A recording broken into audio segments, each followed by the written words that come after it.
Ah, wow. Um, I feel a lot of heaviness and tenderness. And I want to just sit with that with you for a moment.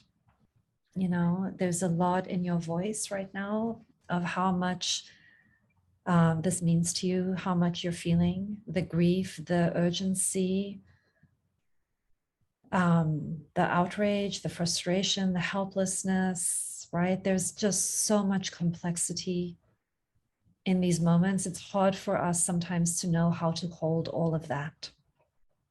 Does that fit, or do you want to correct anything that I'm saying or change any of that?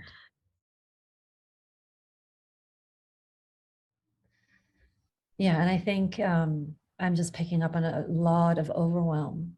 You know, I'm feeling it with you. I feel a tremendous amount of overwhelm and confusion and despair in some ways when I look at people who have a tremendous amount of access to power and are using that power in a way that is not in alignment with my vision of what I want to see in the world and my values of really caring for humans and tending to human well-being. It's hard for me not to get very, very depressed and helpless. I swing into denial, like it's more than I can handle, and I want to just check out and not look at it. And then I have a lot of judgments of that aspect of myself. And then I want to find a way to be effective and to do something that is, you know, practical and going to make a change.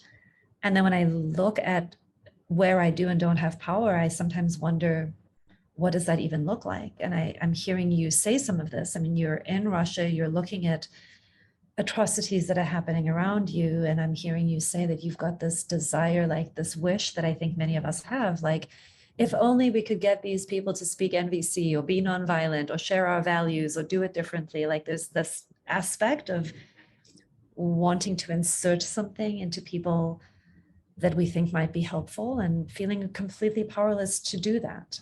Am I capturing that accurately? Do you want to say more about that?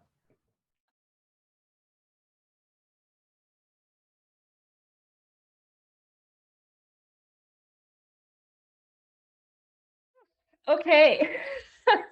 Just a quick, easy question today about world events. I don't know. I'm going to start by saying I really don't know, and I don't have this thing figured out. I think I'm learning along with all of us.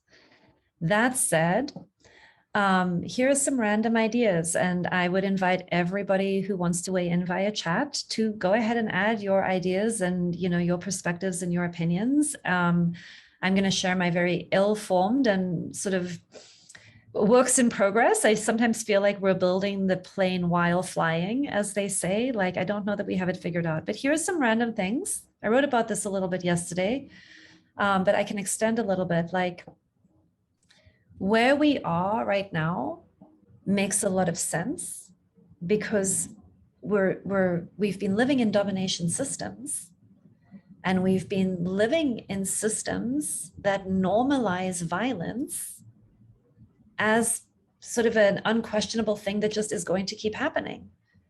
And so when you grow up in a very violent system, you begin by thinking that the only thing to do in a violent system is to be a victim or a perpetrator. So if I don't fight, I'm going to be a victim. So I have to fight. I actually have to get good at violence.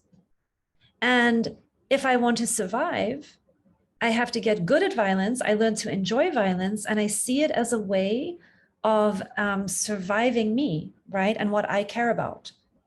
So this is how a domination system, I mean, there are many ways the domination systems then get stuck. And then what I'm going to do in a domination system is that I'm going to have, first of all, an ego identity where I care about my survival. And if my survival is at stake, fuck you, I'm going to kill you to privilege me. And then the next stage of identity development is it's not only about me, but it's about me and those people who are like me. So now we move into tribalism. I'm going to care about myself and the people who have the same values as me, the people who see the world the same way as me, the people who look like me, the people who think like me, feel like me, believe like me. I will include them, but only them, in what I'm willing to fight for and care about. And so now we develop tribes, nations, armies, right? And we start to fragment.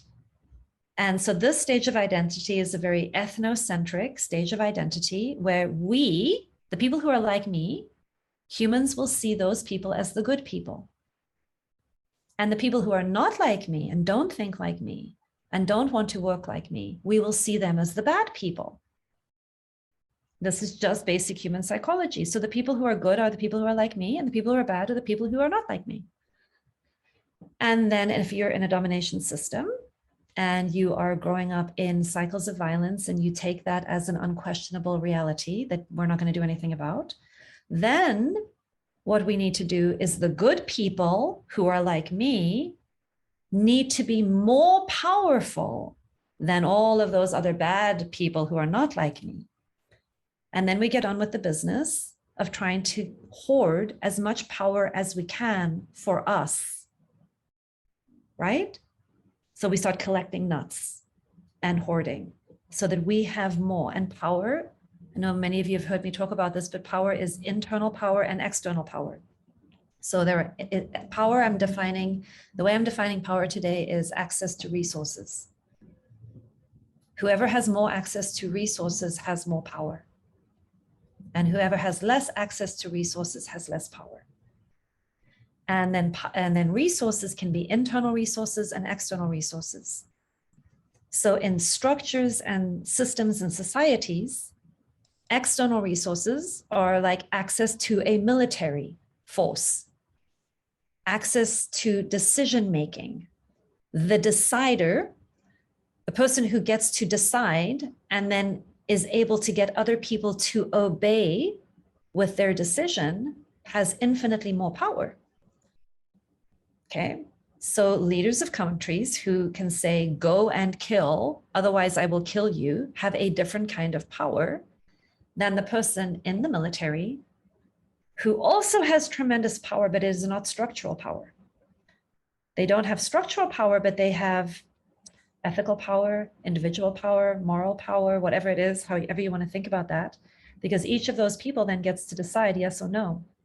I will submit or I will rebel. I will go along with it or I will not. And the way in which these power games get perpetuated on our planet, the reason that they keep continuing is because as a population, and this is like one of many, it's much more complex than I'm going to say right now. So just keep in mind, you're getting a deeply oversimplified version. But until we as human beings learn to overcome our fears and to develop courage for the things that we believe in, the systems will not change because domination systems rely on fear to maintain power. And, you know, when you are worried about living more than about the quality of life, there's a lot that you will compromise.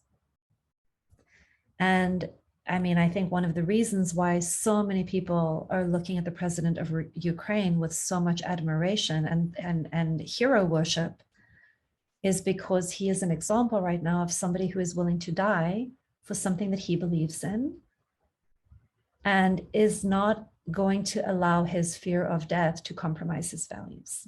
That's one way of thinking about it. And I think people around the world are finding that deeply, deeply inspiring.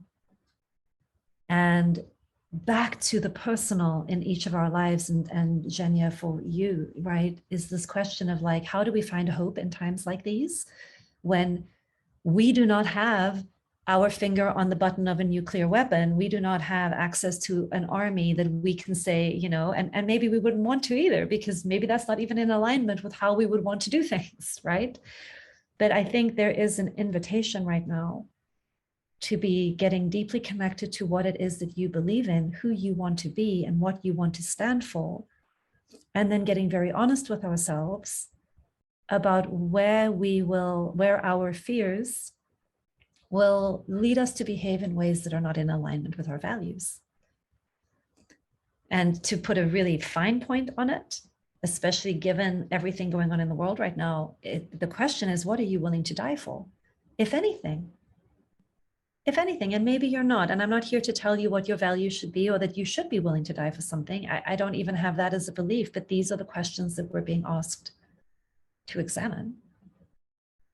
And to what degree, another question that I put forth is, have you opened your heart to all people?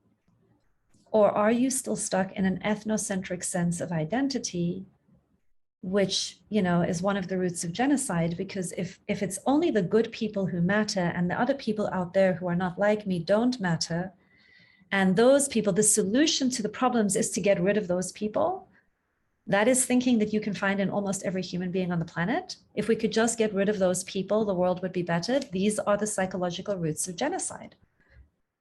And so we all have some of that thinking. I've been thinking it. I have my own little personal hit list. I'm like, you know what, if I could just get through this little hit list and get rid of these people, I'd feel better. But it's not really true. It's an illusion. It's oversimplified and it's not true. Because if it's not these 10 people, it'll be the next layer of the next 20 people. Because these people are a product of the systems in which they've needed to survive. So we need to be questioning the systems that are producing this way of perceiving and thinking and being. And all of it is based in survival fears. Access to water, access to oil, access to money, access to food, access to natural resources that are going to continue this crazy rapacious capitalism that is currently running the world. Like the systems are more of the problem. It's not really about the one person. It's about how we're going to start transforming the systems that we're living in to start creating and nurturing more healthy, healed, giving a shit about one another, including the very huge diversity on the planet, humans. And these are huge, huge, huge questions. I don't know that there's a simple answer. And I love, I love nonviolent communication. I think it's a very powerful tool, but that's not enough. That's nowhere near enough. It's not like nonviolent communication is going to fix this. Is it an integral part of the transformation? Of course it is. But when I hear people thinking that if we could just empathize with everybody, then they're going to wake up and feel better, I think that's magical thinking. I don't think that's actually it. Is it a piece of the solution? Yes. But we need to be thinking in a lot more complex ways than that. And I think we need to be thinking collectively about what the protective use of force looks like. So we may stand against unprovoked aggression, but I'm thinking to myself, like, if I'm on the street and two men go at each other and one person attacks another person in that very simple instance, what do I want to see happen? Well, I want to see a community of people who have enough power and numbers to hold those two people apart, to prevent the violence, to stop the harm, and to then get on with a much longer and deeper business of diplomacy, of peace talks, of thinking about how are we managing resources? What are the agreements that we're making as a global community? What does work better for more people? And, you know, where I end up feeling a lot of despair is that I'm speaking from a very particular value set that a very small minority of people on the planet share.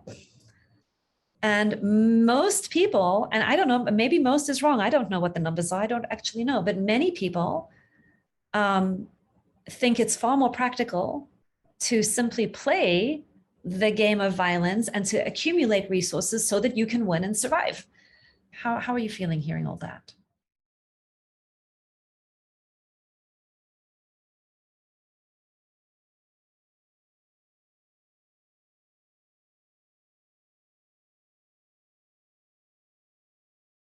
Well, let's think a little bit. I love that invitation, and I want to build on that invitation. When I hear stories of soldiers who refuse to fight, soldiers who simply say, I'm not going to run this tank over these people, I'm not doing it, who stop following orders because their orders are not in congruence with who these people want to be. People who I mean, when Zelensky said, I don't need a ride, I need ammo. I mean, I'm okay, so whatever on the ammo piece, but when people are willing to put their lives on the line for the things that they are going to stand for, when I think about Gandhi's nonviolent peaceful protest, I mean, this was about being willing to be shot by the British soldiers. There is power. There is tremendous power in not being complicit with the system. There is tremendous power in simply saying, no, I will not do that. And if enough people do that, there's tremendous power in numbers. But the way that a domination system maintains power is that it gets the people to turn on the people instead of the system. And it puts people in the illusion that they are alone and isolated and the only ones, and that there would be no meaning to the resistance. The other thing that happens is that one of the places that I think, I'm going to use the word we, I don't know who we is, but one of the ways that I think we self-sabotage is when we make the mistake of thinking that we can fight violence with violence. And this is one of the things, the moment that we fight violence with violence or aggression with aggression, we lose something very fundamental that I can't quite put into language. But if we're going to take a stand against violence, which I'm very invested in, then I need to find a way of doing that that is not violent. Because otherwise the action is simply hypocritical. And hypocrisy doesn't have enough energetic power to transform. And what we're looking for is a massive shift in energetic consciousness that is standing for life. And so we're called to figure out in our own lives, what does that mean in my lived experience? How does my life get more and more into alignment with what it is that I want it to be about? And let's take violence all the way down to where Marshall Rosenberg took it, which is coercion, control, criticism, judgment, projecting your values onto other people, telling people who and how they should be, trying to manipulate and control, take away people's sovereignty, choice, and power, right? Like these are all versions of violence that we can all do something about in our own lives, that we can all do something about in the way in which we're living. And if every one of us were to begin taking on that task, we would shift the consciousness. Absolutely. Absolutely, we would. And it's going to come from the bottom up. And it's going to come in how you are speaking to yourself. It begins with how you speak to yourself and greet yourself. It then ripples out into how your family and your loved ones experience you. And then that ripples out into what you will continue to pass on in terms of cycles of violence and cycles of thinking. And that ripples out into our educational systems, into our healthcare systems, into our political systems, into our legal systems. And none of us is able to make massive change with our one little life. And each one of us is able to make massive change with our one little life. So it's a little bit of a paradox, yes? How's that landing?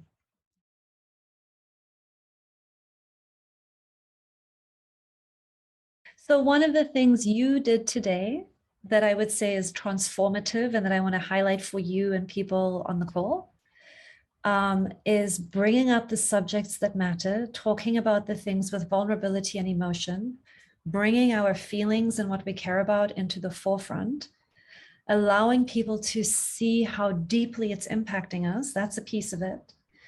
And then being willing to shudder. You know, you talked about shaking and shuddering. This is life force energy and trauma moving through us collectively and personally, and being willing to literally let these energies move through and shake us up and work on discharging so that it's not getting stuck in your own system, so that you're not getting paralyzed by a freeze response, so that you're not moving into shutdown and depression. This shuddering, this talking, this crying, this expressing is a part of how we keep the life energy moving through us in creative and productive ways. Otherwise, what ends up happening is we're like a bunch of rabbits in a field, frozen, while the eagle is, circling overhead and with no effective action. So I want to thank you for modeling some of that and bringing some of that in, and just wanting you to see the ways in which in every moment you are metabolizing and healing and working with and moving through massive events that are happening around us, and staying alive and awake, which I think is critically important.